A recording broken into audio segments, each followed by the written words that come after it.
नमस्कार, आदाब, सत श्री अकाल, वेलकम, सुस्वागतम में सभी बच्चों का आज की प्यारी सी क्लास आपके प्यारे से प्लेटफॉर्म डियर लर्नर्स पर। और आप पढ़ रहे हैं मेरे यानी शशांक तिवारी के साथ में सीडीपी का बहुत ही बेहतरीन सी क्लास मैं आपके साथ डिस्कस करता हूं। रोज शाम को डिस्कस करता हूं 5 या 9:30 बजे, क्योंकि मेरी 2 क्लासें होती हैं। एक हिंदी पेडागोजी या हिंदी पैसेज की क्लास होती है और एक होती है आपकी सीडीपी की क्लास। तो अभी से आज से हम लोगों ने शुरू किया है कि आज से हम लोग रोज आपके साथ में एक प्रीवियस ईयर पेपर को डिस्कस करेंगे। वही पेपर, रियल पेपर, जो कि आपके एग्जाम में पिछली बार पूछा गया है, जो आपके एग्जाम में आया है, उसी पेपर को हम डिस्कस करने वाले हैं। तो सभी लोग बहुत ही ध्यान से देखेंगे, पढ़ेंगे, समझेंगे। मैं आपको बता दे रहा हूँ कि ये जो पेपर मैं आपके साथ डिस्कस करने वाला हूँ, ये प्यारे बच्चे, कोई कलर ले लेते हैं, मान लीजिए ये ले लिया। चलिए, मैं आपके साथ जो डिस्कस कर रहा हूँ ये है पेपर 2013 का, और वो भी ये है जुलाई के महीने में जो पेपर हुआ था। ये 2013 जुलाई का सीटेट का पेपर है। और इसके बीच में मैं डिस्कस करूँगा आपके साथ में सीडीपी का सेक्शन। इस क्लास में मैं हूं, आप जानते हैं, शशांक तिवारी, और मैं आपके साथ डिस्कस करूंगा ये प्यारी सी क्लास। तो सभी लोग, जितने भी लोग हमें देखते हैं, जो भी हमारे सब्सक्राइबर हैं, सभी के सभी सीडीपी की इस प्यारी सी क्लास पर, इस प्यारी सी मुहिम में जुड़ जाइए और खुद का जीवन सफल करिए और अपने सगे संबंधियों का भी जीवन सफल करिए। शुरू करते हैं पहले प्रश्न से। 30 प्रश्न हैं, विद पूरा एनालिसिस होगा, पूरी की पूरी बातें आपको यहाँ पर बताई जाएंगी। आप बहुत ही ध्यान से देखिए। प्रश्न नंबर पहले पर चलते हैं। जैसा कि ये पेपर है 2013 जुलाई का सीटेट का पेपर है। डिस्कस करते हैं क्या क्या पूछा गया था, क्या क्या बातें हुई, क्या क्या नहीं हुई, क्या गलत है, क्या सही है। सारी बातों को आज की इस प्यारी सी क्लास में डिस्कस करेंगे। क्लास शुरू करने के पहले मैं आप सभी से एक छोटी सी गुजारिश करना चाहता हूं कि जितने भी बच्चे हमारे साथ यहाँ पर जुड़े हैं, सभी लोग इस सेशन को लाइक, शेयर और सब्सक्राइब जरूर करेंगे। लाइक, शेयर और सब्सक्राइब जरूर करेंगे। जो भी नए हमारे मित्र चैनल में जुड़े हैं, सबका बहुत ही आभार है, बहुत बहुत स्वागत है। आप लोग चैनल को सब्सक्राइब जरूर करेंगे, क्योंकि आप सब्सक्राइब करेंगे तो आपके पास में नोटिफिकेशन समय से पहुंच जाएंगी। आज से हम प्रीवियस ईयर की सीरीज को शुरू कर रहे हैं। आप रोज एक प्रीवियस ईयर जरूर देखेंगे और एग्जाम तक सारे के सारे प्रीवियस ईयर नोट्स को या प्रीवियस ईयर पेपर्स को आप सॉल्व कर लेंगे। शुरू करते हैं आज के पहले प्रश्न से। देखिए, लिखा हुआ है, फिल इन द ब्लैंक्स के अतिरिक्त बुद्धि के निम्नलिखित पक्षों को स्टेनबर्ग के त्रितंत्र सिद्धांत में संबोधित किया गया था। स्टेनबर्ग जो हमारे साहब हैं, इन्होंने त्रितंत्री बुद्धि का सिद्धांत दिया था। पहला तंत्र बताया था अवभूति, अनुभविक और संदर्भगत। ये 3 चीजें, मतलब कंपोनेंटियल, एक्सपेरिमेंटल और कॉन्टेक्चुअल, ये 3 चीजें बातें बताई थी।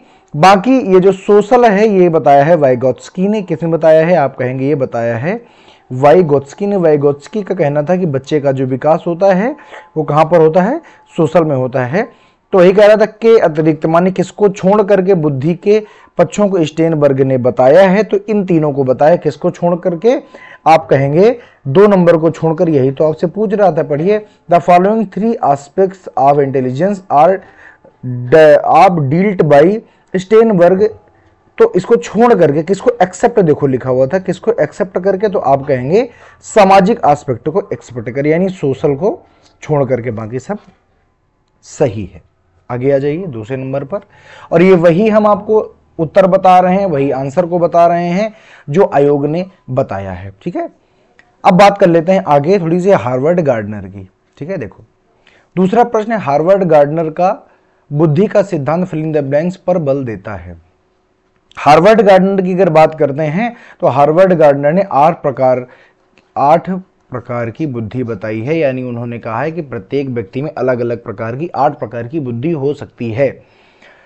इन्होंने सामान्य बुद्धि की बात बिल्कुल नहीं की है। इन्होंने विद्यालय में आवश्यक समान ना, इन्होंने जर्नल इंटेलिजेंस, देखो जर्नल इंटेलिजेंस और स्पेसिफिक इंटेलिजेंस की बात की है किसने, स्फीयरमैन ने। किसने, स्फीयरमैन ने बात की है, ना कि गार्डनर ने बात की। हार्वर्ड गार्डनर ने 8 प्रकार की बुद्धि बताई है। शिक्षार्थियों के अनुबंधित कौशलों, ऐसा भी नहीं। इन्होंने कहा था कि प्रत्येक व्यक्ति की विलक्षण योग्यता, इन्होंने कहा था प्रत्येक व्यक्ति में एक प्रकार की, इन 8 में से एक प्रकार की बुद्धि सबसे ज्यादा पाई जाती है। वो स्थानिक होगी, संगीतात्मक होगी, कौन सी होगी ये अलग की बात है, लेकिन इन्होंने बात की थी प्रत्येक व्यक्ति की विलक्षण योग्यता, यानी उसमें एक बहुत ही, देखो लिखा the unique ability of each. Unique का मतलब क्या होता है? अद्वितीयपन, यानी सामान्य कार्य तो सब करते ही करते हैं, बल्कि एक व्यक्ति में इन 8, जिन्होंने इन 8 प्रकार की बुद्धि को बताया था, कहा था इन 8 प्रकार की बुद्धि में से एक प्रकार की जो बुद्धि होती है वो प्रत्येक व्यक्ति में स्पेशल होती है और वही उस व्यक्ति को अलग बनाती है बाकी व्यक्तियों से। आई होप आपको समझ में आया होगा। ठीक है, आगे आ जाइए।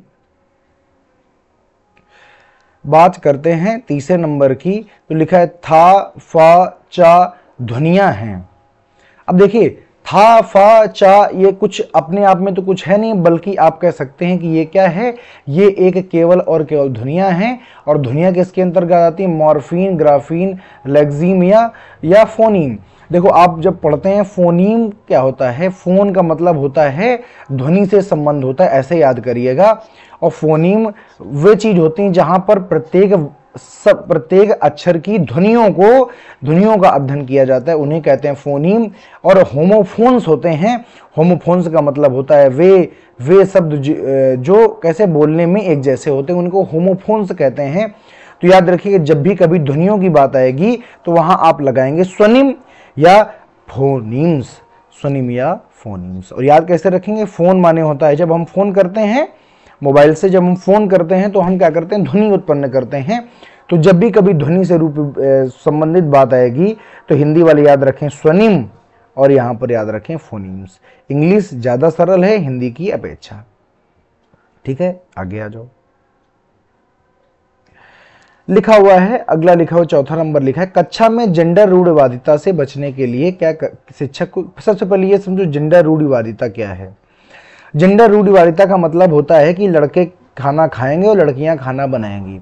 जेंडर रूढ़िवादिता होता है लड़कियां ही लंबे बाल रख सकते हैं, लड़के नहीं रख सकते हैं। लड़कियां ही घर का काम करेंगे, लड़के नहीं करेंगे। यही है जेंडर बायस। इंग्लिश में बात करें तो यही है जेंडर बायस, और अगर हिंदी में यही है जेंडर रूढ़िवादिता। मतलब एक जेंडर मतलब एक जो लिंग है, एक लिंग के विशेष लोगों को कोई विशेष काम दे देना ही तो है जेंडर बायस, यही तो है जेंडर रूढ़िवादिता। अब से इससे आपको बचना है के लिए क्या करेंगे? शिक्षक को क्या करना चाहिए?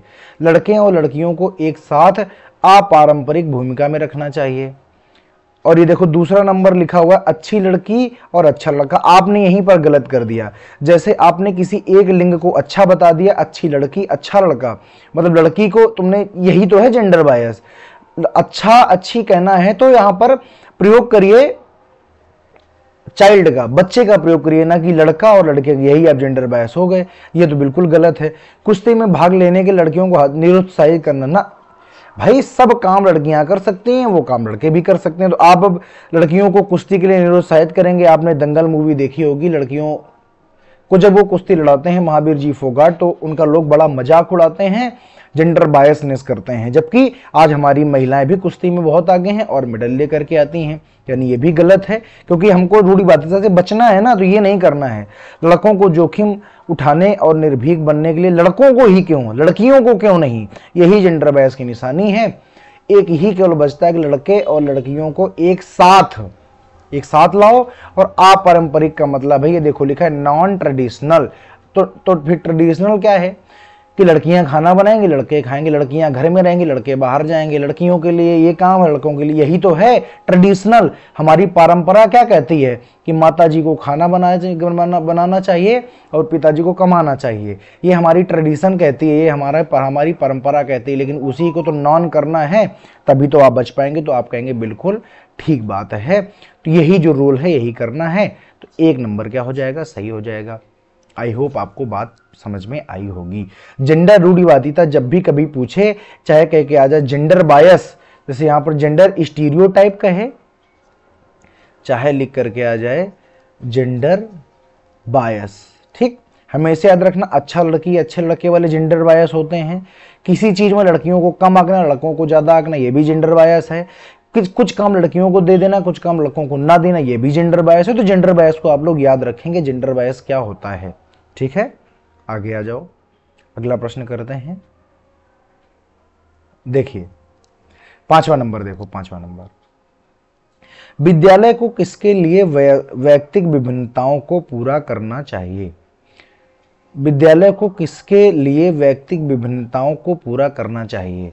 School should centre to individual differences. अब इंडिविजुअल डिफरेंसेस क्या होते हैं? इंडिविजुअल डिफरेंसेस का मतलब ये होता है कि प्रत्येक व्यक्ति में कुछ योग्यताएं होती हैं, प्रत्येक व्यक्ति एक दूसरे से अलग होता है। जैसे मैं आपको पढ़ा रहा हूँ, कुछ बच्चे हो सकते हैं जिनको तुरंत समझ में आ जाए, कुछ को थोड़ा सा देर में समझ, यही है वैयक्तिक विभिन्नताएं। प्रत्येक व्यक्ति एक दूसरे से अलग कैसे है, यही तो जेंडर बायस है, यही तो इंडिविजुअल डिफरेंस है। अब मान लीजिए, अब जैसे क्लास में मान लीजिए 40 बच्चे हैं, तो जरूरी थोड़ी ना कि सब बच्चे एक ही जैसे हैं। कुछ उसमें स्लो लर्नर हैं, कुछ उसमें फास्ट लर्नर हैं, कुछ एवरेज हैं, कुछ का पढ़ने में मन ही नहीं लगता है, कुछ को वो मैथ अच्छी लगती है तो हिंदी अच्छी नहीं लगती, कुछ को हिंदी अच्छी लगती है तो मैथ अच्छी नहीं लगती है। इसी को कहते हैं हम इंडिविजुअल डिफरेंसेस। यानी प्रत्येक क्लास में, प्रत्येक विद्यालय में बहुत सारे इंडिविजुअल डिफरेंसेस होते हैं। ये बात समझ गए होंगे व्यक्तिगत विभिन्नता क्या है। अब इसको आपको पूरा करना है, शुड बी कैटर, पूरा करना। क्या करेंगे? वैयक्तिक शिक्षार्थियों के मध्य खाई को कम करने के लिए, ये थोड़ा सा कम सही बात है, शिक्षार्थियों के निष्पादन और योग्यताओं को समान करने के लिए, यह समझने के लिए कि क्यों शिक्षार्थी सीखने के योग्य या अयोग्य है। ये हमको समझना है कि क्यों शिक्षार्थी सीखने के योग्य या अयोग्य है, और वैयक्तिक शिक्षार्थी को विशिष्ट होने की अनुभूति कराने के लिए। तो अगर हम 5 नंबर की बात करें, देखो वैयक्तिक विभिन्नताओं को विद्यालय को समझना इसलिए जरूरी है ताकि वो ये समझ सके, यह समझना कि क्यों विद्यार्थी सीखने में योग्य या अयोग्य है। ध्यान से सुनना। मान लीजिए आप एक विद्यालय स्टैब्लिश कर रहे हैं, आपके पास एक विद्यालय है, इसमें आप व्यक्तिगत विभिन्नताओं को पूरा क्यों करेंगे? ताकि आपको यह समझ में आए कि एक क्लास में हमारे पास ये भी हैं, एक हमारे पास में ये भी हैं, तो ये क्यों सीख गए, ये क्यों सीख नहीं पाए, ये सीखने में क्यों योग्य हैं, ये सीखने में क्यों योग्य नहीं है, या इनमें दिक्कत क्या आ रही है, इनमें क्या व्यक्तिगत विभिन्नता, ये कैसे सीखते हैं, यही समझना, यही विद्यालय को पूरा करना, यही तो व्यक्तिगत विभिन्नता है। तो यह समझने के लिए कि क्यों शिक्षार्थी सीखने के योग्य या अयोग्य है, यही विद्यालय को पूरा करना है व्यक्तिगत विभिन्नताओं के अंतर्गत। समान आप किसी को नहीं कर सकते हैं, प्रत्येक शिक्षार्थी की योग्यताओं को समान आप नहीं कर सकते हैं। क्यों? क्योंकि इंडिविजुअल डिफरेंसेस उसके जीन में हैं, उसके व्यक्तिगत, उसके पारिवारिक रूप से आए हैं, तो आप सबको समान नहीं कर सकते हो। इनके मध्य खाई को आप कभी भी खत्म नहीं कर सकते हो, क्योंकि मेरे अंदर अगर इंडिविजुअल डिफरेंसेस है, मान लीजिए मेरे अंदर अगर टीचर बनने की क्वालिटीज हैं, समझाने की क्वालिटीज हैं, तो आप उस खाई को, उस मध्यता को मेरे और एक सामान्य बच्चे के बीच में आप कम नहीं कर सकते हो, मेरे साथी के बीच में कम नहीं कर सकते हो।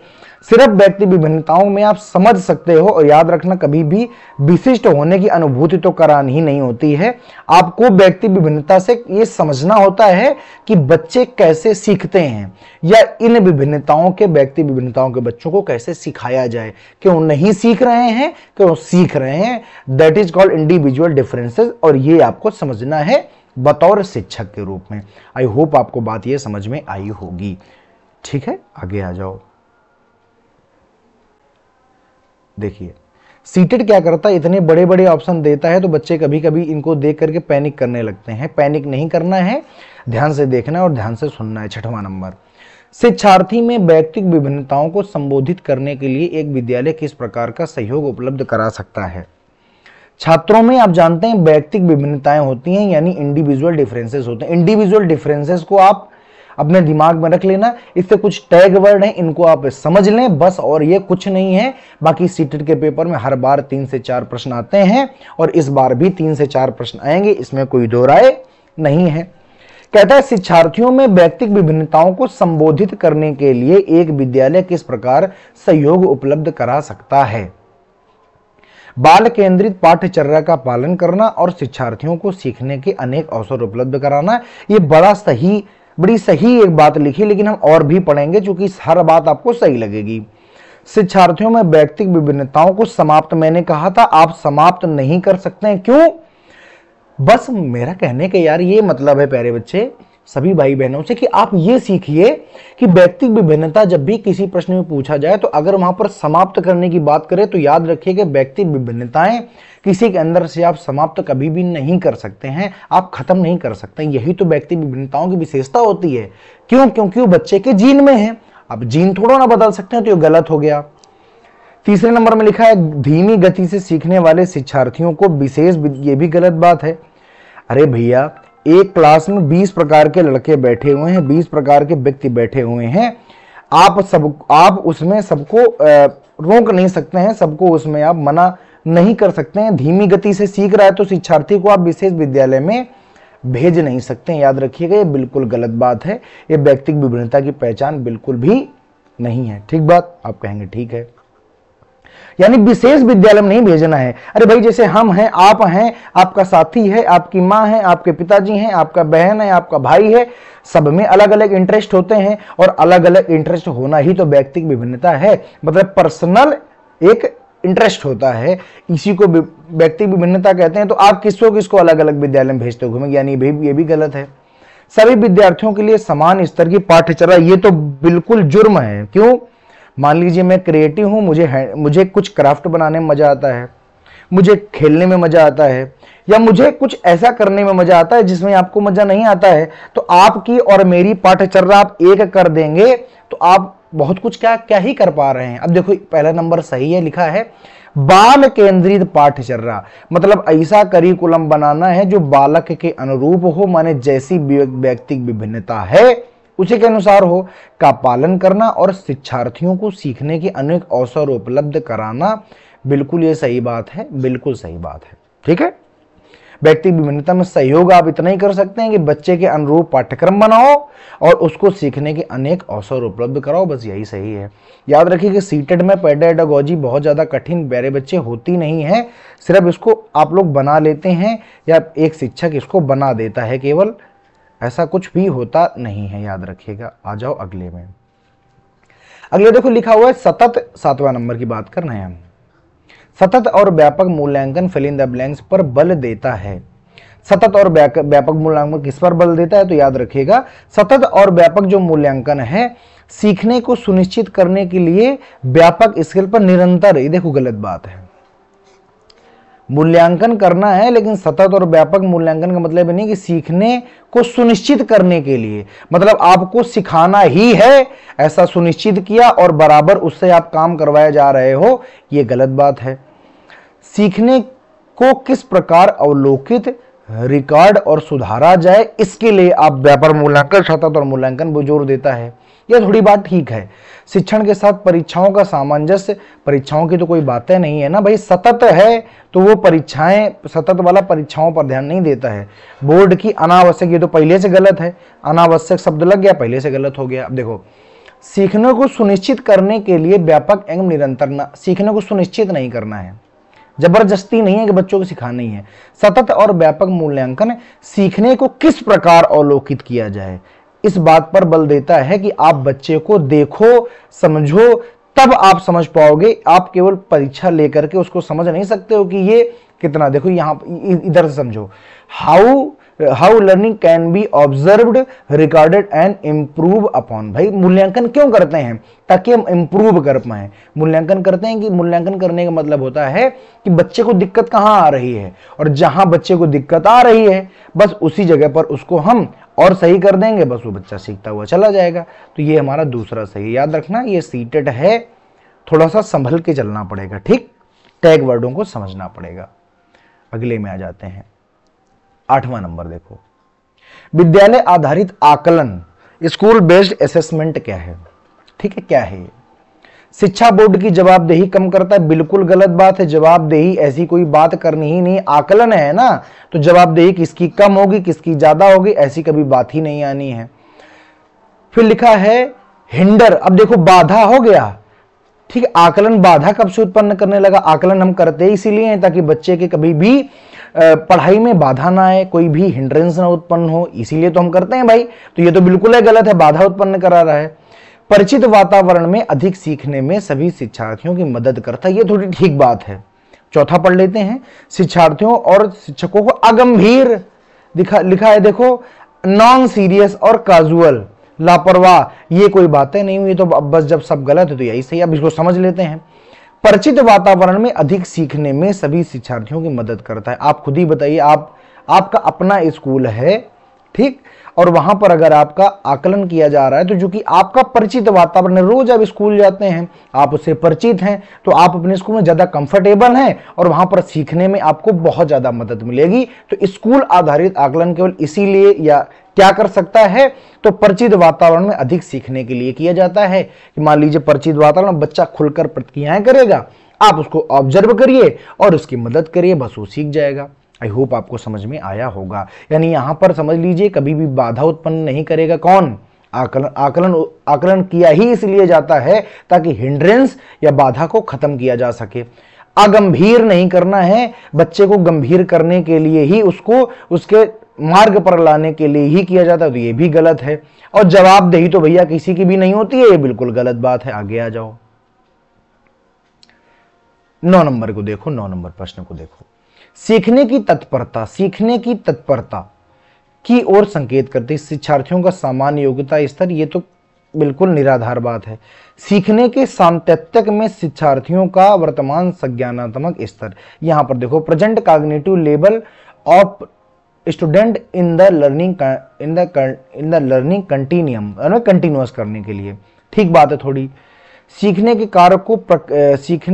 कार्य की प्रकृति को संतुष्ट करने, तो तत्परता में ये जो तत्परता है, तो इसमें बताइए सेटिस्फाइंग कहां से, जब सेटिस्फाई हो जाएगा तो कहीं किस बात की तत्परता, बिल्कुल गलत है, बिल्कुल गलत है। संतुष्ट हो जाएगा तो फिर किस बात की तत्परता, भाई वो रेडी क्यों होगा जब उसको संतुष्ट है वो। तो थॉर्नडाइक का तत्परता का नियम, अरे ये तो गलत बात है। देखो थॉर्नडाइक का तत्परता का नियम है, इसका मतलब ये थोड़ी तत्परता किसकी ओर संकेत करती है, थॉर्नडाइक की तत्परता नियम की ओर। अरे नहीं भाई, थॉर्नडाइक ने ही तो बताया था कि तत्परता का नियम होता है, सीखने के लिए तत्पर कैसे होता है, तो ये कैसे हो सकता है। देखो यही बचा है, देखो लिखा है present cognitive level of student in learning continuum, मतलब होता है कि भैया जो बच्चे के पास जो दिमाग है, जो उसका कॉग्निटिव लेवल है, कॉग्निटिव जो उसके पास में स्तर है, उसी को वो बनाए रखे और उसी को बराबर कंटिन्यू रखे, बस सीखने का नियम। देखिए वैसे ये जो ऑप्शन है ये निराधार है, मैं आपको बता देता हूं, लेकिन आयोग ने इसी को सही किया। बाकी जितने भी इसके ऑप्शन है ये इससे भी ज्यादा निराधार हैं, इससे भी ज्यादा बेकार हैं।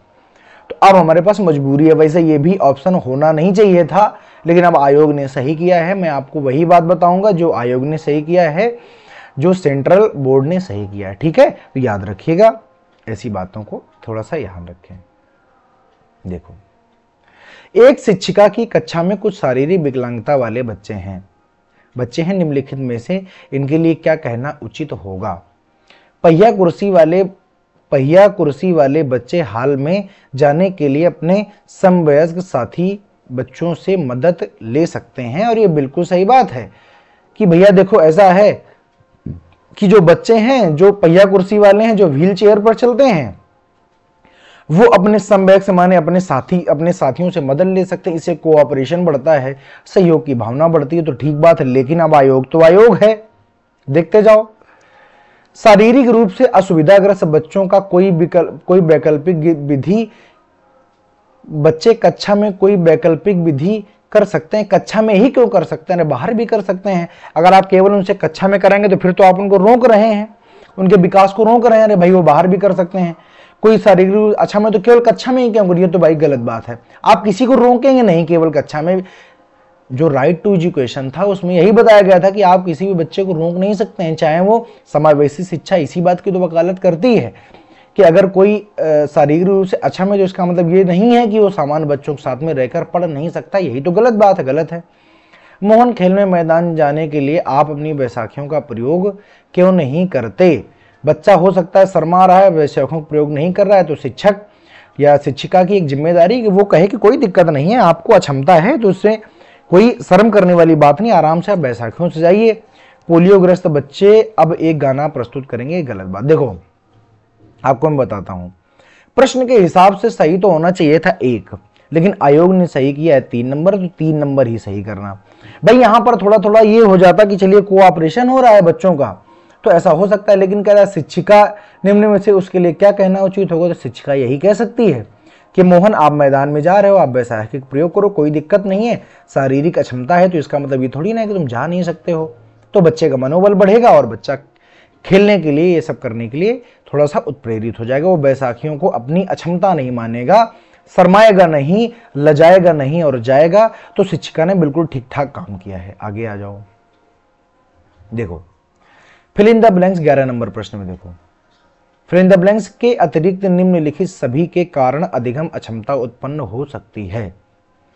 सेरेब्रम डिस्फंक्शन, इसका मतलब है सेरेब्रम कहाँ होता है? आपकी खोपड़ी में होता है, भरा होता है। और अगर इसका डिस्फंक्शन हो गया तो सीधी सी बात है, आप पढ़ नहीं सकते हैं, ये अक्षमता है। तो ये तो ठीक बात है।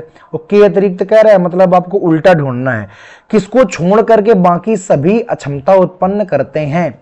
तो ये तो भैया उत्पन्न करेगा, सेरिब्लम डिस्फंक्शन भी डिस्फंक्शन करेगा, इमोशनल डिस्टर्बेंस भी करेगा। बच्चा अगर इमोशनली डिस्टर्ब है तो याद रखिएगा वो क्या होगा? तो आप कहेंगे उसका पढ़ाई में मन नहीं लगेगा या सही से काम नहीं कर पाएगा।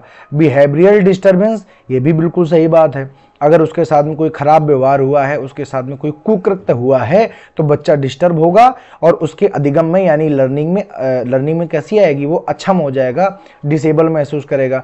लेकिन कल्चरल फैक्टर नहीं होते हैं भाई। ये कौन सी बात हुई कि एक विशेष संस्कृति के जो बच्चे हैं, मान लीजिए कि जो थारू संस्कृति के बच्चों सीख ही नहीं सकते, ऐसा कुछ नहीं होता है। तो सांस्कृतिक जो कारक होता है वो अक्षमता उत्पन्न नहीं करता। अक्षमता ये सारी चीजें हैं। अक्षमता का मतलब डिसेबिलिटी, तो डिसेबिलिटी इसमें हो सकती है जब वो इमोशनल डिस्टर्ब है तब वो नहीं सीख सकता या उसमें सीखने में बाधा आएगी। जब ये दिमाग ही खराब है तो बात ही खत्म है। बिहेवियरल डिस्टर्बेंस है तब भी उसको दिक्कत आएगी। लेकिन सांस्कृतिक कारक कोई विशेष कारक नहीं होता है। आगे आ जाइए, मैं बार बार आपको सिखाता रहा हूं। ये देखो आ गया है प्रश्न इंक्लूसिव एजुकेशन का, इंक्लूसिव स्कूल या समावेशी विद्यालय। मैं आपको बता देता हूं, आप अपने जेहन में रख लीजिए। समावेशी विद्यालय में चाहे वो विकलांग हो, चाहे वो दिव्यांग हो, चाहे जैसा बालक हो, देखो अगर बात करें विकलांग बालक हो, चाहे सामान्य बालक हो, चाहे भैया प्रतिभाशाली बालक हो, सबको एक साथ बिठाना है। बस यही समावेशी शिक्षा है और सबको एक साथ करना है। समझ गए? अब ऑप्शन पढ़ो अपने।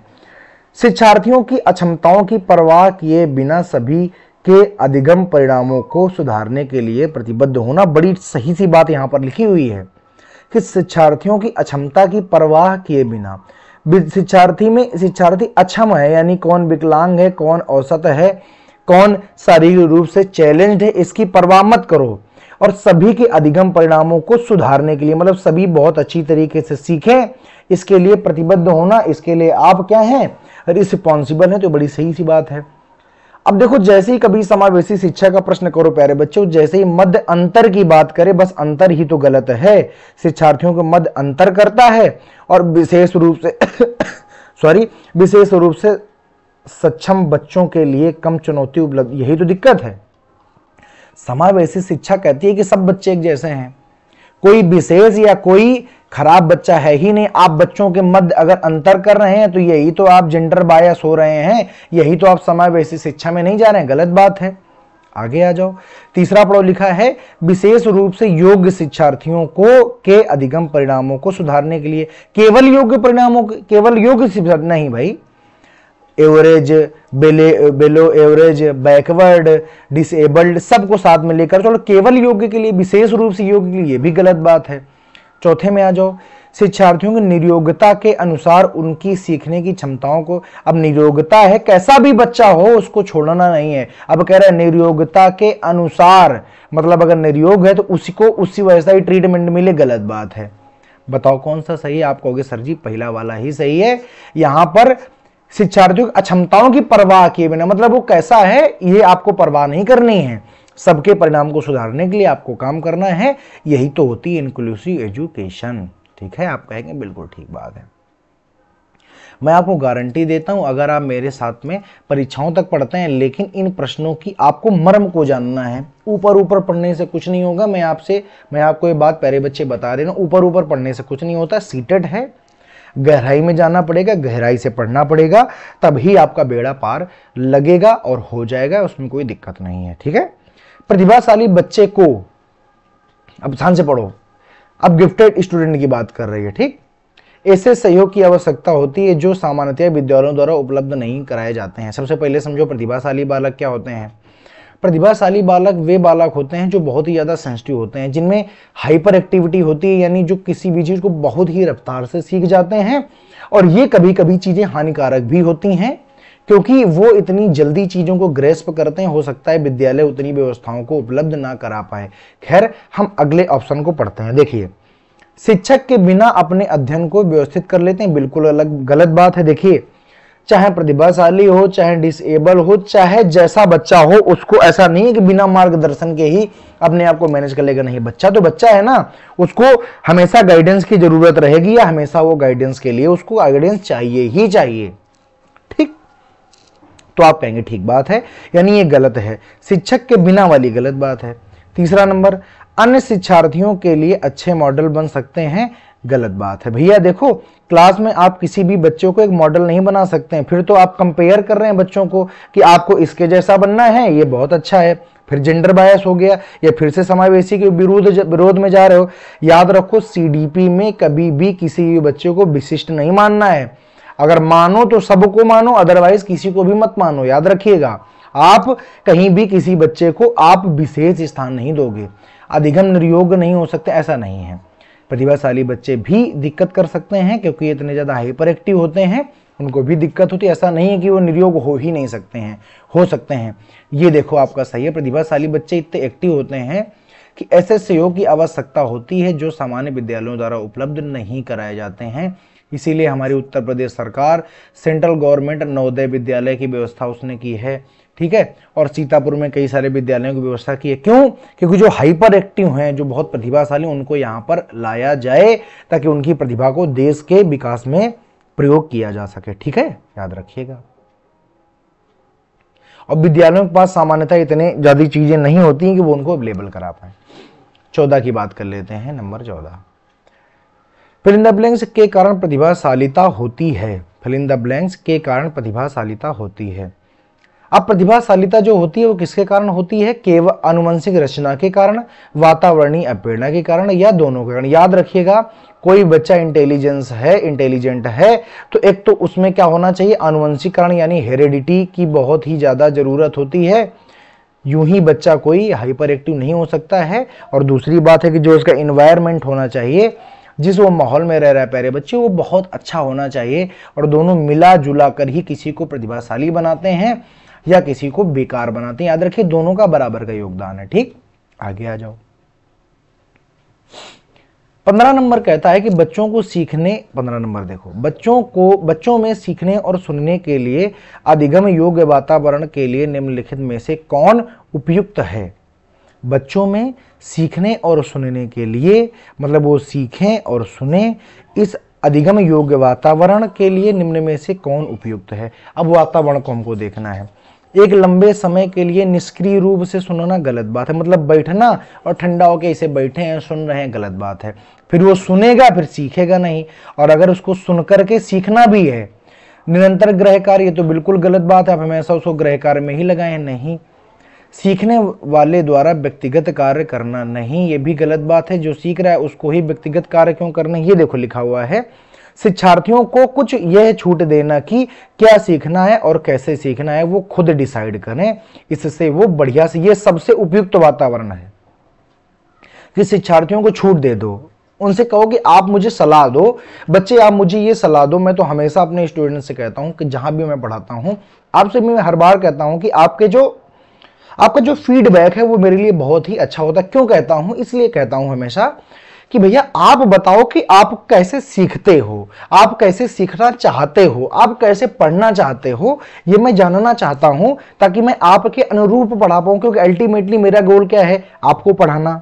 मेरा गोल क्या है? आपको पेपर में पास कराना। जब गोल ही यही है, जब पढ़ना ही आपको है, तो क्यों ना मैं आपसे ही पूछूं कैसे पढ़ाया जाए, आप कैसा चाहते हैं। तो इसलिए शिक्षार्थियों को यह छूट देना कि क्या सीखना और कैसे सीखना है, ये वही डिसाइड करेंगे तो ज्यादा उचित रहेगा। ठीक है, आगे आ जाते हैं। आई होप मेरी बातें आपके जहन में उतर रही होंगी और आपको समझ में आ रहा होगा। ठीक है, आगे आ जाइए। 16 नंबर। गति के कौशलों में अधिगम निर्योग्यता कहलाती है। इंग्लिश में पढ़ते हैं learning disability in motor skills is called. देखो अगर हम देखो ये सारी की सारी डिसेबिलिटीज हैं। अगर हम डिसकैलकुलिया की बात करें तो मैंने कहा था गणितीय संक्रियाओं को करने में या मैथमेटिक्स को करने में, देखो कैलकुलिया माने कैलकुलेशन, देखो कैलकुलिया इसी से बनता है कैलकुलेशन, और कैलकुलेशन कहां होता है तो आप कहेंगे मैथमेटिक्स में। मैथ में अगर जोड़ने घटाने में दिक्कत हो तो डिसकैलकुलिया है। डिसलेक्सिया का मतलब होता है भैया पठन अयोग्यता, यानी पढ़ने में दिक्कत क्या होती है तो आप कहेंगे पढ़ने में दिक्कत होती है डिसलेक्सिया। डिस अगर बात किया जाए, ये देखो लिखा हुआ डिसफ्रेजिया, यही इसका सही पहली बात तो आंसर है, ठीक है। अगर हम प्यारे बच्चे 16 नंबर की बात करेंगे तो जो डिसप्रैक्सिया है ये, इसमें क्या होता है कि बच्चा क्या होता है कि जैसे कलम को सही से नहीं पकड़ पाता है, पेन को सही से नहीं पकड़ पाता है, किताब को। अब बताइए जो बच्चा कलम को सही से पकड़ ही नहीं पा रहा है वो अधिगम कैसे करेगा, अधिगम की योग्यता उसमें कैसे आएगी, ठीक है। हो सकता है उसका दिमाग उतना अच्छा काम नहीं करता है। यानी कुल मिला के मोटर स्किल का मतलब होता है कि जो हमारी मसल्स हैं जो शिक्षण अधिगम में हमारी मदद करती हैं, वही जब काम ना करें उसी को कहते हैं डिसप्रैक्सिया। अगर बात करते हैं हम डिसफ्रेजिया की तो याद रखिएगा श्रवण में दिक्कत होती है, सुन नहीं पाता है, उसको कहते हैं डिसफ्रेजिया। ठीक है बात, आप कहेंगे बिल्कुल ठीक बात है। तो इसलिए क्या सही हो जाएगा तो पहला नंबर सही हो जाएगा। मोटर स्किल्स मतलब गति का कौशल, यानी हाथ नहीं का सही से काम करते हैं, पेन सही से नहीं पकड़ पाता है, पेन छूट जाता है, किताबें छूट जाती हैं, तो बताइए उसको दिक्कत होगी। यानी उसकी जो सूक्ष्म गति कौशल या जो स्थूल गति कौशल यानी फाइन मोटर और जो वो मोटर स्किल्स हैं वो थोड़ी सी खराब है। मोटर स्किल का मतलब होता है नसों से या जिनसे हम पढ़ सकते हैं उनकी बात हो रही है। जैसे ये क्या है, ये है पेन का पकड़ना, बच्चे का होता है सूक्ष्म गति कौशल यानी फाइन मोटर स्किल्स। और अगर बात करें हम स्थूल गति कौशल की तो वो होता है कि दौड़ना, उछलना, कूदना, ये सारे के सारे कैसे होते हैं तो ये होते हैं स्थूल गति कौशल। आगे आ जाओ, देखो लिखा है शिक्षण अधिगम निर्योग्यता यानी लर्निंग डिसेबिलिटी। ये क्या है? एक इस तरह की एक स्टेबल होता है, स्टेबल स्टेज है, इज अ वेरिएबल, एक चर अवस्था है, जरूरी नहीं कि कार्य पद्धति की हानि ही पहुंचाए, समुचित निवेश के साथ सुधार योग्य नहीं है। देखो मान लीजिए कि आप में कोई दिक्कत है, ठीक, मान लीजिए आप में पठन दिक्कत है, मान लीजिए आपने डिसलेक्सिया है, ठीक है, अभी मैंने पीछे पढ़ाया था आपको डिसलेक्सिया है, किसी में पठन, जैसे आपने तारे जमी पर मूवी देखी होगी तो बच्चे को क्या होता है कि वो पढ़ नहीं पाता, उसको उल्टे पुल्टे अक्षर दिखाई देते हैं। आप मुझे बताइए क्या वो मूवी के अंत तक वो सही हो पाता है कि नहीं, तो आप कहेंगे सही हो पाता है। प्रत्येक बच्चे ने अगर नहीं देखा है एक बार उसको आप जरूर देखिएगा, मैं रिकमेंड करता हूं तारे जमी पर, आमिर खान की मूवी है, बहुत ही अच्छी मूवी है और वो इसी से रिलेटेड है, इसी मुद्दे से रिलेटेड है, ठीक है। अब बताइए तो बच्चा क्या होता है कि शुरुआत में वो नहीं पढ़ पाता, लेकिन धीरे धीरे जैसे जैसे आमिर खान उसके अधिगम में, उसके सीखने में उसकी मदद करता है, बच्चा टॉप करता है और बच्चे की मैगजीन के ऊपर फोटो छपती है। तो कहता है समुचित निवेश के साथ सुधार योग्य नहीं है, मतलब आप चाहे जितना प्रयास करें सुधर नहीं सकता है, बिल्कुल गलत बात है। शिक्षण योग्यता ऐसा नहीं कि सुधर ही नहीं सकता है, जरूरी नहीं है कि कार्य पद्धति की हानि करे, मतलब need not to impair functioning, ऐसा नहीं है। देखो अगर मान लीजिए आप में कोई दिक्कत है तो पूरी तरीके से सुधरेगी नहीं। किसी अगर बच्चे में पठन अयोग्यता है तो पूरी तरीके कभी भी नहीं जाती, ये बात तो बिल्कुल क्लियर है। तो ऐसा नहीं कर सकते हो कि ये हानि नहीं करेगी, कुछ ना कुछ तो इफेक्ट करेगी, लेकिन ऐसे तो ये भाई गलत बात है। एक स्थिर का मतलब होता है एक बार हो गई तो हो गई, उसको आप सुधार नहीं सकते, स्टेबल है, ये भी गलत बात है। एक चर है, चर ये देखो क्या होता है, वेरिएबल क्या होता है। जैसे वेरिएबल आप जब मैथमेटिक्स से पढ़ते हैं तो यक्स इज इक्वल टू कभी वैल्यू 1 होती है, कभी 2 होती है, कभी 3 होती है, कभी 4 होती है, इसे कहते हैं वेरिएबल, यानी परिवर्तित होता रहता है, कभी कम कभी ज्यादा। तो याद रखना जो लर्निंग डिसेबिलिटी होती है प्यारे बच्चे, वो एक चर अवस्था है या आप कहेंगे ये एक वेरिएबल है, यानी ये बदल सकती है। अगर इस पर आप सुधार करेंगे तो इस पर सुधार हो सकता है, पूरी तरीके से नहीं, हाँ, लेकिन 70-80% तक सुधार कर सकते हैं और बच्चे को मुख्य धारा में शामिल किया जा सकता है। तो ये सही बात है, ठीक है। तो कैसी होती है, तो एक वेरिएबल है, यानी बदलती रहने वाली आवश्यकता है, बदलती रहती है, कभी कम कभी ज्यादा, कभी कम कभी ज्यादा, एक स्टैटिक नहीं है, स्टेबल नहीं है। आई होप आपको बात समझ में आई होगी। आगे आ जाते हैं 18 नंबर को देखिए। कहता है कि अतिरिक्त फिल इन द ब्लैंक्स के अतिरिक्त निम्नलिखित समस्या समाधान की प्रक्रिया के चरण हैं। समस्या की पहचान करना, समस्या को छोटे छोटे हिस्सों में बांटना, संभावित युक्तियों को खोजना, परिणामों की आशा करना। देखो, एक्सप्लोर पॉसिबली स्ट्रेटेजीज। तो ये स्ट्रेटेजीज की अगर बात करें तो आप भैया जब जानते हैं कि आप आपके सामने कोई समस्या है तो आप जितने संभावित युक्तियां हो सकती हैं, जितने संभावित तरीके आपको आते हैं, आपने सुने, आप सब क्या करेंगे, आजमाएंगे, तो बिल्कुल ठीक बात है।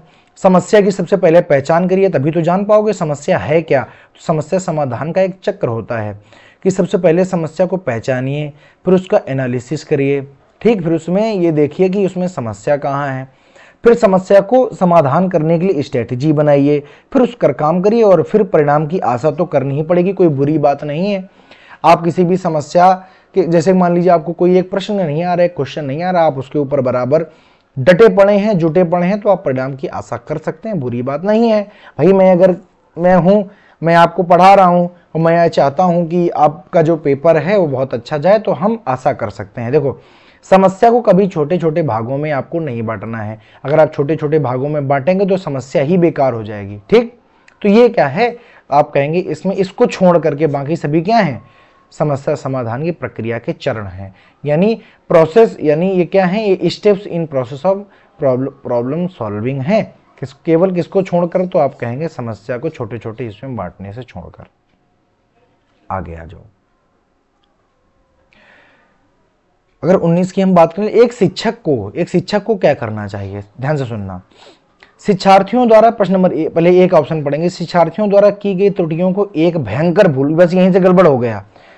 कभी भी याद रखना, जो अगर आप शिक्षक हैं अगर आप शिक्षक की भूमिका में किसी भी स्कूल कॉलेज पर काम कर रहे हैं तो बच्चा गलतियां करेगा और बच्चा गलतियां कर कर ही सीखता है। अब आप उसकी गलतियों को भयंकर भूल मान रहे हैं, एक ब्लंडर मान रहे हैं, गलत बात है। बच्चा गलतियां करेगा, इसको इजीली लीजिए, टेक इट इजी, मतलब इसको क्या करिए, बहुत ही स्लाइटली लीजिए कि बच्चा तो गलतियां करते ही है, तो गलत हो गया। शिक्षार्थी कितनी बार गलती करने से बचता है, इसे सफलता के, मतलब एक विद्यार्थी है, वो कोई काम कर रहा है, वो काम उसने 20 बार किया और 20 बार करने में 10 बार उसने गलती नहीं की, इसको आप सफलता मानेंगे, गलत बात है। वो गलतियों से बच रहा है, इसको आप सफलता नहीं मानेंगे, बिल्कुल ही गलत बात है और बिल्कुल निराधार टाइप की बात है। जब शिक्षार्थी विचारों को संप्रेषित करने की कोशिश कर रहे हो तो उन्हें ठीक नहीं करना चाहिए। थोड़ी ठीक बात है, मैं समझाता हूं अभी। व्याख्यान पर अधिक जोर दें, याद रखना लेक्चर पर अधिक जोर आपको नहीं देना है। आप टीचर हैं तो लेक्चर मत कर ज्यादा दीजिए, अवसर उपलब्ध कराइए, बच्चों को संप्रेषण करने के लिए कहिए, उनको बोलने के लिए कहिए, उनको बताने के लिए कहिए। अब जरा 3 नंबर समझो, क्योंकि यही क्या है, आपका सही आंसर है, जरा समझो। Not to correct student while they are trying to communicate ideas। कब, while, जब की, याद रखिए, आप बच्चे को सुधारिए, बच्चे में करेक्शन करिए। लेकिन मान लीजिए कोई ऐसा बच्चा है जो विचारों को संप्रेषित करने की कोशिश कर रहा है, माने वो आपको अभी बता रहा है, जब वो बता रहा हो तब उसको बीच में टोकिए मत, नहीं तो बच्चा फिर अगली बार से बताने में हिचकेगा। आप एक टीचर हैं तो आप अपने शिक्षार्थियों को कहिए कि आप गलत ही बताइए। मैं हमेशा अपने शिक्षार्थियों से कहता हूं कि आप गलत आंसर दें चाहे सही आंसर दें, कोई दिक्कत नहीं है। इवन देन आप बोलें, बताएं मुझे, क्योंकि जब तक आप गलत नहीं करेंगे तब तक आप सही कैसे करेंगे, ठीक है ना। तो जब बच्चा बोल रहा हो तो बीच में मत बोलिए, जब वो बोल चुके तब उसको करेक्ट करिए, तो बच्चा अगली बार से उसकी आदत पड़ेगी कि सर जो हैं या जो भी टीचर हैं बहुत अच्छे हैं, हमको करेक्ट करते हैं लेकिन बीच में मना नहीं करते हैं, यही सही है। और इंग्लिश वाला पढ़ेंगे तो ज्यादा क्लियर होगा। नॉट करेक्ट, करेक्ट मत करिए स्टूडेंट को, विद्यार्थी को, वाइल, जबकि they are trying to communicate idea, जब वो अपने विचारों को बता रहा हो, बाद में करना है, यही आपको करना है बतौर एक शिक्षक।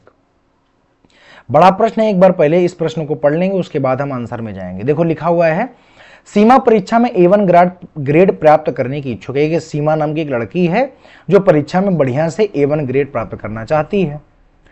जब वह परीक्षा भवन में दाखिल होती है तथा परीक्षा प्रारंभ होती है तो वह अत्यधिक नर्वस हो जाती है। आप भी ऐसे ही करते हैं, पहले आप बहुत उत्साहित रहते हैं, लेकिन जितना आप पढ़ते हैं उतना ही ज़्यादा कन्फ्यूजन होता है। जब आप क्लास के अंदर जाते हैं तो आप क्या होते हैं, नर्वस हो जाते हैं, उसके पाँव ठंडे पड़ जाते हैं और हृदय की धड़कन तेज हो जाती है। ये नॉर्मल सी बात है, हमारे तुम्हारे साथ भी हुई है। और वह उचित तरीके से उत्तर नहीं दे पाती है, अक्सर ऐसा हो जाता है। इसका मुख्य कारण हो सकता है, देखिए पहला नंबर लिखा है, शायद वह अपनी तैयारी के बारे में बहुत आत्मविश्वासी नहीं है। तो गलत बात है, अब वह तैयारी करके आई है तो उसको बहुत अच्छी तरीके से पता है कि इसका उत्तर क्या होना चाहिए, लेकिन अब चूंकि वो नर्वस हो, अधिकतर बहुत बार प्यारे बच्चे होता है, जब आप टीचर बन जाएंगे तो बहुत बार आपके सामने ऐसी एक दशा आएगी, जब कोई बच्चा आएगा तो बहुत ज़्यादा डर जाएगा। आपको कुछ नहीं करना है, उस बच्चे से कहिए कोई बात नहीं है, आराम से पेपर दीजिए, ये पेपर आपके जीवन का आधार नहीं, तो बच्चा इजी हो जाएगा। और जब बच्चा सहज महसूस करेगा तो वो बहुत ही अच्छे उत्तर लिखेगा। क्यों? क्योंकि बच्चे ने तैयारी बहुत अच्छी की है, क्योंकि वो खुद पास होना चाहता है, ठीक है ना। तो ऐसा आप करिए, आपको करना भी चाहिए। तो आप ऐसा तो है ही नहीं, क्योंकि वो ऐसा नहीं सोच रहा है। दूसरे नंबर की बात करें, दूसरा नंबर कहता है वह शायद इस परीक्षा के परिणाम के बारे में बहुत अधिक सोचती है। अभी पेपर नहीं दिया है तो परिणाम के बारे में सोचती होगी, लेकिन अभी ये थोड़ा सा कम सही है। लिखा है तीसरा नंबर, देखो लिखा है कि निरीक्षक शिक्षिका जो कि ड्यूटी पर है वह कक्षा की अध्यापिका है और स्वाभाविक से बहुत कठोर है। अरे भाई, जहां पर हम पढ़ते रहे हमारे तो टीचर बहुत ही ज्यादा अच्छे रहे हैं, बहुत ही ज्यादा। भाई जरूरी थोड़ी ना है कि जो कक्षा अध्यापिका है, कक्षा के जो अध्यापक हों क्रूर हों, हो सकता है वो कंस की तरीके हों, जरूरी नहीं है। तो ये तो मान लीजिए कि आपने एक अपने विषय में एक सोच बना रखी, ऐसा नहीं होता है भाई। क्लास का जो अध्यापक है वो क्रूर हो, ऐसा जरूरी थोड़ी ना है। हाँ, चौथा नंबर बिल्कुल सही है प्यारे बच्चे, ध्यान से देखिएगा। ये एक्चुअल में होता है वह शायद वह अकस्मात संवेगात्मक आवेग का सामना नहीं कर सकती है। जब वो क्लास में जाती है तो उस समय जो उसकी फीलिंग्स हैं, जो उसमें इमोशन आए हैं, वो आउटब्रस्ट हो गए हैं, वो उससे डिस्टर्ब हो गई या उसको वो संभाल नहीं पाई है। बहुत ऐसे लोग होते हैं, उनको चाहे आप सूली पर चढ़ा दीजिए तब भी बहुत सहज रहते हैं। क्यों? वो जो उनके संवेग होते हैं ना, वो उनका उन पर कंट्रोल होता है, या उनको बहुत आसानी से लेते हैं। जो आसानी से नहीं लेते हैं उनको एंग्जाइटी होती है, उन्हीं को दौरे आते हैं, पैनिक अटैक आते हैं। याद रखिएगा। तो मेन बात ये होती है, याद रखिए। कभी भी आपको प्रश्न पूछे, कोई भी बच्चा एग्जाम पर गया, सही परफॉर्म नहीं कर पाया, कांपने लगा, ये करने लगा, या समझ जाना कि वो इमोशनल जो उसके है ना, जो सडन इमोशन होते हैं। जैसे कि आप खुद ही सोचिए कि जब जैसे कि आपको पता चले कि आपके यहाँ किसी की डेथ हो गई है, तो आप फिर अपने आप को एडजस्ट नहीं कर पाएंगे। आप कुछ भी कर सकते हैं। कुछ व्यक्ति को हार्ट अटैक आ जाता है, ज्यादा खुशी से और ज्यादा गम से, यही चीज होती है, सडन इमोशनल आउटब्रस्ट हो जाता है। वही बच्ची के साथ में भी हुआ है, इसलिए बच्ची कांपने लगी। सही ये है। आ जाओ आगे, 21 नंबर की बात करते हैं। 21 नंबर प्यारे बच्चे लिखा हुआ है कि निम्नलिखित में से कौन सी संज्ञानात्मक क्रिया, एक मिनट इसको थोड़ा सा इधर कर लेते हैं। देखिए, हाँ 21 नंबर लिखा हुआ है, निम्न में से कौन सी संज्ञानात्मक क्रिया दी गई है जो सूचना के विश्लेषण यानी एनालिसिस। देखो आपको हम बताते हैं, आगे पास एक चीज होता है एनालिसिस, एक चीज होती है सिंथेसिस। ध्यान से सुनना, जब आप किसी भी चीज का एनालिसिस करोगे तो आप उसको टुकड़ों में तोड़ोगे, ठीक, टुकड़ों में तोड़ के उसका आप एनालिसिस करोगे। और जब आप किसी भी चीज का सिंथेसिस करोगे तो आप जोड़ करके यानी होल रूप में आप करने की कोशिश करोगे, जोड़कर करोगे। ठीक, अब इतना समझ गए? ठीक है, आगे आ जाओ। सॉरी, जो ब्लूम टेक्सोनॉमी होती है ये उसके पार्ट हैं। ब्लूम टेक्सोनॉमी होता है ज्ञान, अवबोध, ठीक है, अनुप्रयोग, उसके बाद में ऐसे धीरे धीरे करके ऊपर तक जाता है मूल्यांकन तक, उसी का ये प्रयोग है। और हम आपको ब्लूम टेक्सोनॉमी बहुत ही जल्द आपसे डिस्कस करने वाले हैं 2-3 दिन के अंदर की क्लास में। ठीक, देखो निम्नलिखित में से कौन सी संज्ञानात्मक क्रिया दी गई है जो सूचना विश्लेषण यानी एनालिसिस के लिए प्रयोग में लाई जाती है? पहचान, अंतर, वर्गीकरण या वर्णन करना। वर्णन करना बिल्कुल गलत बात है, क्योंकि एनालिसिस करना किसी चीज का आपको टुकड़ों में तोड़ना पड़ेगा। ये बात आप बहुत अच्छी तरीके से अपने दिमाग में रख लीजिए। आइडेंटिफाई नहीं करना है, केवल आइडेंटिफाई नहीं करना है। अब बचा क्लासीफाई और डिफरेंशिएट। तो डिफरेंशिएट आयोग ने सबसे बेस्ट आंसर माना है, उन्होंने ये माना है कि देखिए ऐसा है, बाकी सब गलत, केवल यही सही। उन्होंने कहा कि डिफरेंशिएट करना। डिफरेंशिएट का मतलब होता है कि हर एक तर्क पर, हर एक बात पर उसको तोड़िए मड़ोड़िए, तोड़ तोड़ के अलग अलग करिए और तब उसका फिर क्या करिए, एनालिसिस करिए, उसका संश्लेषण करिए, विश्लेषण करिए। ठीक है, बात याद रखेंगे। बाकी याद रखो, जब एनालिसिस किसी भी चीज का करोगे, संज्ञानात्मक क्रिया हो चाहे जो क्रिया हो, उसमें अंतर आप जरूर करेंगे। ठीक है, देखो आगे आ जाओ। अब पहले से इसको पढ़ो। देखो, राजेश एक अति लोलुप पाठक है। लोलुप का मतलब क्या होता है, यहां से देखो, राजेश इज अ वरेकियस रीडर, माने बहुत ही ज्यादा पढ़ने में वो इंटरेस्ट रखता है, बहुत ज्यादा। राजेश एक बहुत ही ज्यादा इंटरेस्ट लेकर पढ़ने वाला, ऐसे कह सकते पाठक है। वह अपने कोर्स की पुस्तकें पढ़ने के अतिरिक्त प्रायः पुस्तकालय में जाता है और विभिन्न प्रकरणों पर पुस्तकें पढ़ता है। मतलब वो अपनी कोर्स की तो पढ़ता ही है, बाकी कभी कभी चला जाता है, अक्सर जाया करता है, वो लाइब्रेरी जाता है और अलग अलग चीजों की जिसका उससे कोई लेना, वो भी पुस्तकें वो पढ़ता है। ठीक है, इतना ही नहीं, राजेश भोजन अवकाश में अपने परियोजना के कार्य भी करता है। उसे परीक्षार्थियों के लिए परीक्षाओं के लिए पढ़ने के लिए अनेक शिक्षकों अथवा अभिभावकों द्वारा कभी कहने की जरूरत नहीं होती। यानी वो बच्चा जो है ना, जो राकेश है ना, वो खुद से पढ़ता है, राजेश खुद से पढ़ता है, किसी को कहने की जरूरत नहीं, किसी को बताने की कोई भी आवश्यकता कभी भी नहीं पड़ती है कि तू पढ़ कि ना पढ़ो, वो खुद से पढ़ता है। अब देखेंगे क्या है ये, देखिए, पढ़ने की किसी को कहने की आवश्यकता पड़ती नहीं है। ठीक है, यह वास्तव में सीखने का आनंद लेता नजर आता है। आपको हमेशा लगेगा जब आप राजेश को देखते हैं, जो भी देखता है उसको लगता है कि भाई उसको बहुत मजा आता है सीखने में, पढ़ने में। उसे फिल इन द ब्लैंक्स के रूप में सर्वाधिक बेहतर रूप से वर्णित किया जा सकता है। मुझे बताइए कि आप हैं, आप अगर खुद से पढ़ रहे हैं, बिना किसी के कहे, बिना किसी के सुने, आपको क्या लगता है, आप कैसे हैं? तथ्य आधारित विद्यार्थी हैं, शिक्षक अभिप्रेरित विद्यार्थी हैं, आकलन आधारित हैं, कि आप आंतरिक रूप से अभिप्रेरित? सबसे बेस्ट, ये सबसे बेस्ट एग्जांपल है। जब वो राजेश पता है क्या है, वो आंतरिक रूप से अभिप्रेरित विद्यार्थी है, उसको अंदर से, उसमें अंदर से मोटिवेशन है कि अरे भैया पढ़ना बहुत अच्छी है। तो जब वो आंतरिक, तभी तो लिखा नहीं था अभिभावक या शिक्षक द्वारा कहने की आवश्यकता नहीं पड़ती है। अगर शिक्षक प्रेरित होता तो भैया शिक्षक को बार बार कहना पड़ना, आकलन अप्रेरित होता तब भी शिक्षक को बार बार कहना पड़ता, बताना पड़ता कि ये तुम्हारा कमजोर है, ये तुम्हारा कमजोर है, ये तुम्हारा कमजोर है। वो कैसा है, तो आप कहेंगे वो, ये जो लिखा हुआ है ये ध्यान रखिए, वो है सेल्फ इंटरेस्टेड। कैसा है, सेल्फ इंटरेस्टेड है। तो वो कैसा है, खुद से भैया वो अंतः प्रेरित है, और अंतः प्रेरित होने के लिए, होने के साथ साथ वो याद रखिएगा, वो जो है वो आंतरिक रूप से अप्रेरित विद्यार्थी है, और इसीलिए वो खुद से पढ़ाई करता है और पढ़ने का आनंद लेता है। ठीक है भाई, आप कहेंगे ठीक बात है। 23 नंबर में आ जाइए।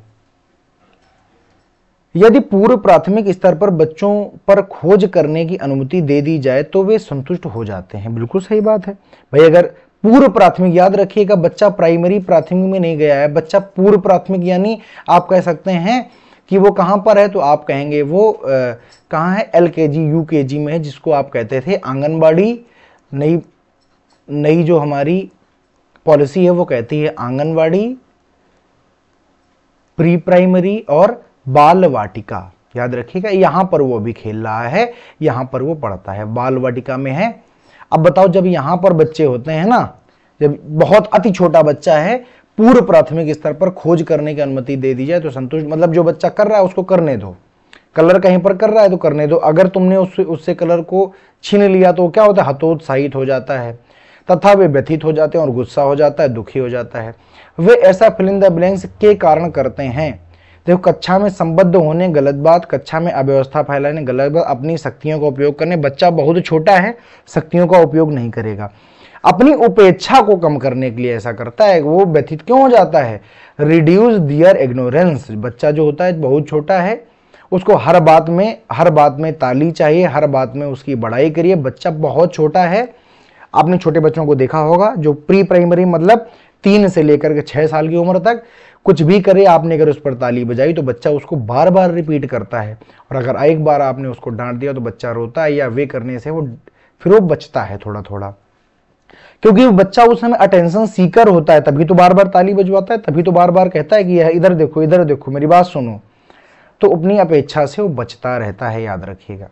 आगे आ जाओ। 24 नंबर जो क्वेश्चन है कहता है मानव बुद्धि एवं विकास की समझ शिक्षक को फिल इन द ब्लैंक्स के योग्य बनाती है। शिक्षण के समय शिक्षार्थियों के संवेगों पर नियंत्रण रखने के लिए, ठीक बात है थोड़ी सी, विविध शिक्षार्थियों के शिक्षण के बारे में स्पष्टता, शिक्षार्थियों को यह बताने के लिए वे अपने, अरे गलत बात है, जीवन का कुछ नहीं बताना है, आप उसको अधिगम कराइए, ठीक। निष्पक्ष रूप से अपने शिक्षण का अभ्यास, अरे भैया आपको अभ्यास नहीं करना है, आपको करवाना है। मानव बुद्धि एवं विकास की समझ क्यों चाहिए, तो हम आपको बताते हैं क्यों चाहिए प्यारे बच्चे, याद रखिए। देखो, शिक्षार्थियों के संवेगों को नियंत्रित नहीं करना है, उनको समझना है। जो नियंत्रण शब्द आ गया तो गलत है। विविध शिक्षार्थियों के शिक्षण के बारे में स्पष्टता, ये चीज क्या है, ध्यान से सुनो।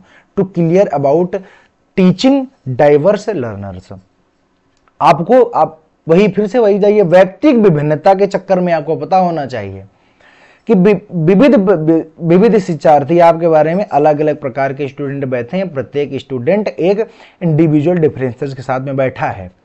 अब अगर आपको मानव बुद्धि एवं विकास की समझ नहीं है तो आप बच्चे को समझ नहीं पाएंगे, आप हर बच्चे को एक डंडे से हाँकेंगे, एक ही तरह समझेंगे, गलत बात है। क्लास का सब बच्चा टॉपर नहीं हो सकता है, किसी को पीछे भी आना होगा या कोई पीछे भी आता है, क्योंकि सब में क्या होती हैं, व्यक्तिगत विभिन्नताएं। तो विविध शिक्षार्थियों के शिक्षण के बारे में स्पष्टता के लिए आपको स्पष्टता हो जाएगी, आप समझ जाएंगे, तो इसलिए बाकी सब गलत बात है, ठीक है, याद रखो।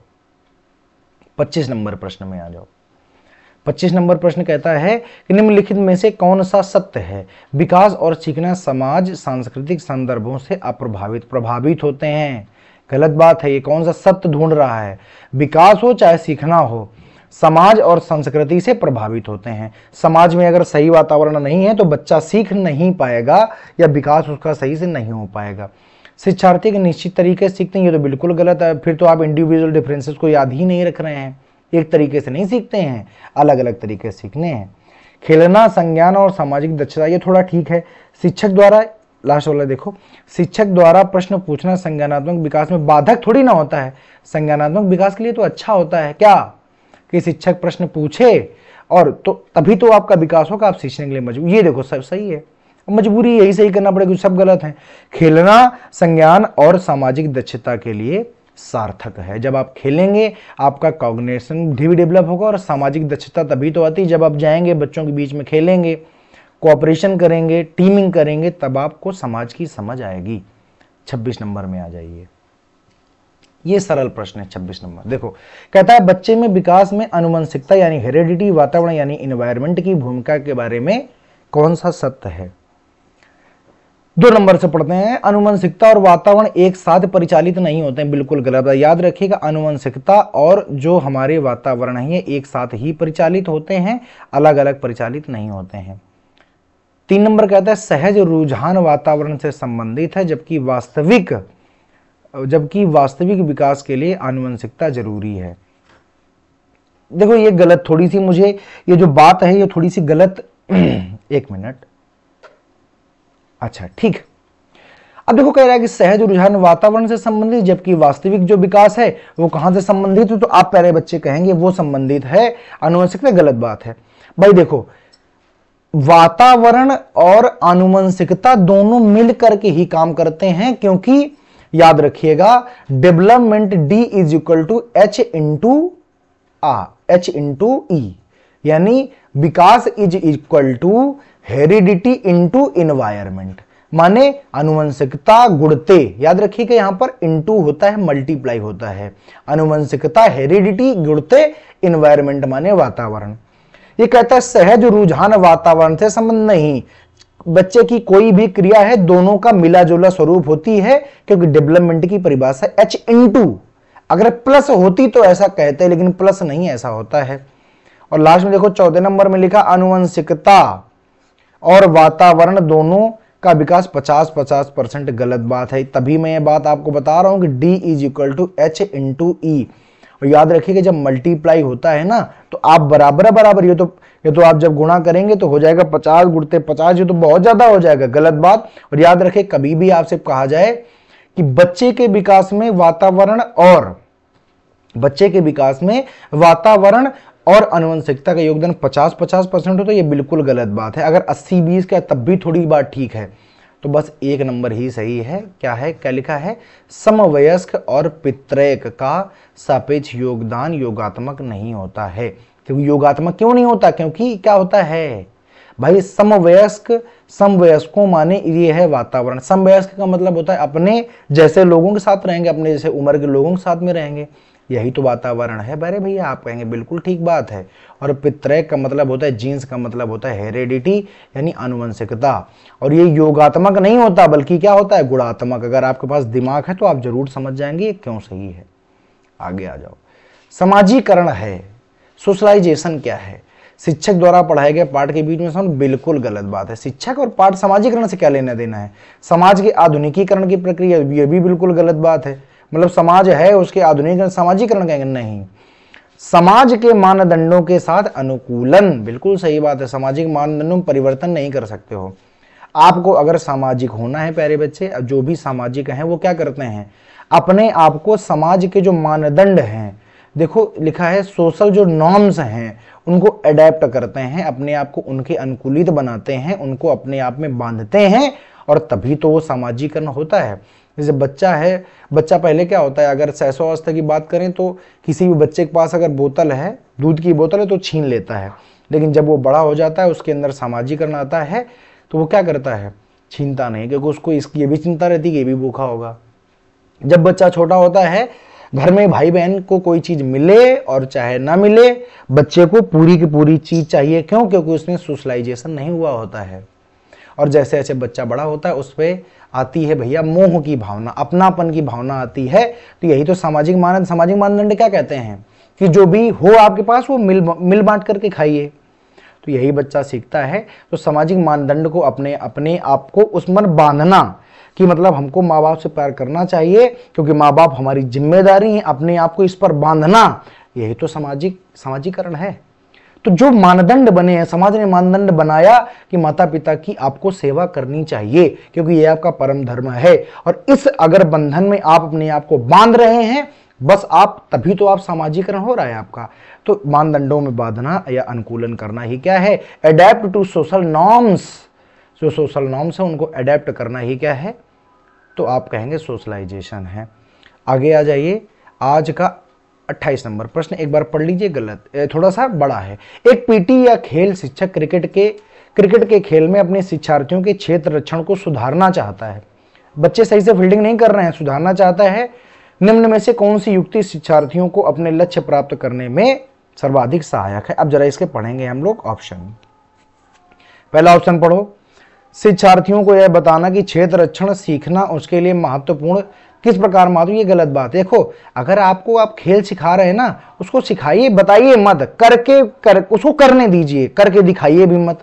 देखने यही लिखा होगा, बेहतर क्षेत्र रक्षण और सफलता की दर के पीछे तर्क वर्क नहीं बताना, सब गलत बात है।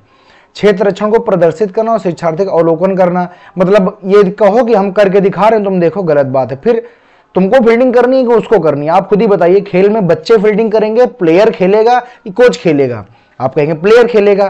तो प्लेयर को करने दो, आप काहे कर रहे हो, आप कर रहे हो, इसका मतलब है कि आप उसको करने के लिए रोकोगे। फिर 29 नंबर में चौथे नंबर में देखो, शिक्षार्थियों को क्षेत्र रक्षण अधिक से अधिक अभ्यास करवाना, that is the very good answer, सबसे बढ़िया ऑप्शन है, यही सही होगा आपका, बिल्कुल सही है। समझ गए, याद रखना कभी भी अगर खेल की बात आए तो क्या करना है, तो आप कहेंगे हमेशा बच्चों को करने दीजिए, उनको कराइए, अभ्यास कराइए, खुद दिखाइए मत करके।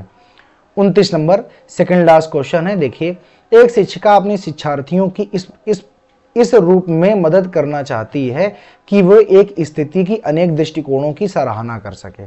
एक कोई मान लीजिए एक सिचुएशन है, शिक्षिका ये चाहती है कि एक अगर कोई सिचुएशन है तो उससे पढ़ने वाले बच्चे उस सिचुएशन को कई प्रकार से देख सकें, उसके कई सारे एस्पेक्ट अपने दिमाग में बना सकें, वह विभिन्न बना सकें, वह विभिन्न समूहों में एक स्थिति पर वाद विवाद करने का अवसर उपलब्ध कराती है। एक स्थिति देती है, एक सिचुएशन देती है और बच्चों को दो समूहों में बांट देती है और उनको आपस में डिबेट करने के लिए कहती है।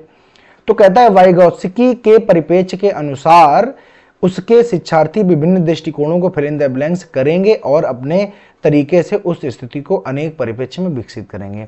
याद रखिएगा, अगर हम बात करें निर्माण नहीं करेंगे, ये जो ऑपराइजेशन है, ये ऑपरेशनलाइजेशन ये भी नहीं करेंगे और रेशनलाइजेशन नहीं करेंगे, वो आत्मसात करेंगे। जब वो वाद विवाद करेंगे, आपस में बात करेंगे, तो वो कुछ तरीकों को सीखेंगे, कुछ चीजों को सीखेंगे और उनमें क्या करेंगे, आत्मसात करेंगे।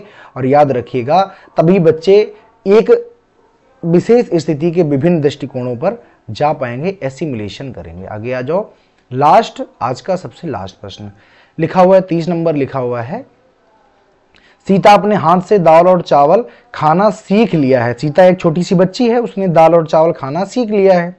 जब उसे दाल और चावल दिए जाते हैं तो वह दाल और चावल मिलाकर खाने लगती, क्योंकि उसने सीख रखा है। इसमें चीजों को करने के लिए अपने स्कीमा में दाल और चावल खाने को क्या कर रखा है, तो आप कहेंगे एसिमिलेट कर रखा है, यानी अनुकूलित कर रखा है। याद रखें ना, देखो बच्चे ने क्या किया, अनुकूलन कर लिया है। जैसे ही दाल और चावल उसके सामने आता है, क्योंकि उसके स्कीमा में ये चीजें फीड है, आत्मसात कर लिया, एसिमिलेट कर लिया, अनुकूलित कर लिया है कि जब भी कभी दाल और चावल मुझे अलग अलग मिलेंगे, दोनों को एक साथ मिला देना है और खा लेना है। दिमाग में ये बात को क्या कर लिया, एसिमिलेट कर लिया है, आत्मसात कर लिया है। बाकी सब गलत बात है, ठीक। बाकी है, देखो अंगीकार बात वही होती, लेकिन हमारे थ्योरी में दिया गया है। देखो एसिमिलेशन, अगर यहाँ पर अनुकूलित या आत्मसातीकरण लिखा हो तो तब भी सही होता, लेकिन जब भी कभी हिंदी में ना समझ में आए तो इंग्लिश में जरूर देख लेना। आज की इस क्लास को यहीं पर समाप्त करते हैं। क्लास लंबी है और मैं सभी से गुजारिश करता हूं कि क्लास को पूरा देखें, बीच से छोड़कर ना जाएं। इसमें मेरा कोई घाटा नहीं है, घाटा आपका ही है, क्योंकि मैंने तो अपनी तरफ से मेहनत की, ये क्लास रिकॉर्ड की, और ये रिकॉर्डेड जो क्लास है ये हमेशा के लिए यूट्यूब में रहने वाली है। आप जब भी चाहें तब भी देख सकते हैं। इन क्लासों को बनाने में मेहनत बहुत लगती है, हम बहुत मेहनत करते हैं, 1.5 2 घंटे हमको बोलकर ये क्लासों को रिकॉर्ड करना पड़ता है। हम ये सब आपके लिए ही करते हैं, और आप अगर देखते हैं, आप इसको अप्रिशिएट करते हैं तो हमको बहुत ही अच्छा लगेगा, क्योंकि ये सारी की सारी चीज़ें हमने आपके लिए ही की हैं। मैं आपसे इस क्लास में विदा लेता हूं। अगली क्लास में आपसे मिलूंगा एक कोई नए प्रीवियस ईयर के साथ में। तब तक के लिए सभी का नमस्कार है, धन्यवाद है। सभी चैनल को लाइक शेयर सब्सक्राइब जरूर करें। अगर आपको हमारा प्रयास अच्छा लगता है तो सब्सक्राइब जरूर करें। जय हिंद, नमस्कार।